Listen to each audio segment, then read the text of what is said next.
प्राणघातक हल्ल्यात गंभीर जखमी झालेल्या युवकाचा उपचारादरम्यान सुरत येथील रुग्णालयात मृत्यू झाला आहे।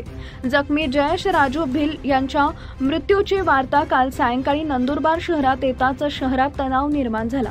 पोलिसांनी तात्काळ दक्षता घेत संवेदनशील भागात बंदोबस्त वाढवला।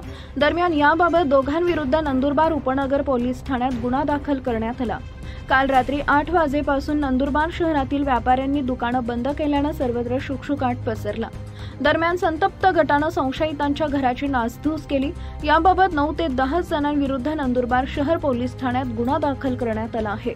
दरम्यान प्राणघातक हल्ला प्रकरणी एका संशयिताला पोलिसांनी अटक केली आहे। याबाबत सविस्तर वृत्त असं की नंदुरबार शहरातील सिंधी कॉलनी परिसरातील विजय कलेक्शन दुकानावर जयेश राजू भिल व त्याचा मित्र कपडे घेण्यासाठी गेला असता तिथं थट्टा मस्करीतून सूर्यकांत सुधाकर मराठे याच्याशी त्याचा वाद झाला। त्यावर सूर्यकांत मराठे व पोलीस कर्मचारी चेतन चौधरी यांनी दमदाटी केली। वादावादीचं पर्यावसन मारहाणीत झाले। जयेश भिलच्या कमरेवर व काखेत चाकूने वार केल्यामुळे गंभीर दुखापत झाली। या घटनेमुळे सिंधी कॉलनी परिसरात पळापळ झाली। दोघे आरोपी तिथून पसार झाले। या प्रकरणी अजय दारासिंग पावरा याच्या फिर्यादीनुसार सूर्यकांत सुधाकर मराठे व पोलीस चेतन चौधरी यांच्या विरुद्ध उपनगर पोलिसात गुन्हा दाखल करण्यात आला आहे। दरम्यान मराठे परिवाराकडून देण्यात आलेल्या फिर्यादीनुसार अक्षय राजू वळवी व 9 अनोळखी साक्षीदारांविरुद्ध गुन्हा दाखल करण्यात आलाय। आरोपींनी मराठे यांच्या घरात घुसून हत्याराचा धाक दाखवून नासधूस केली।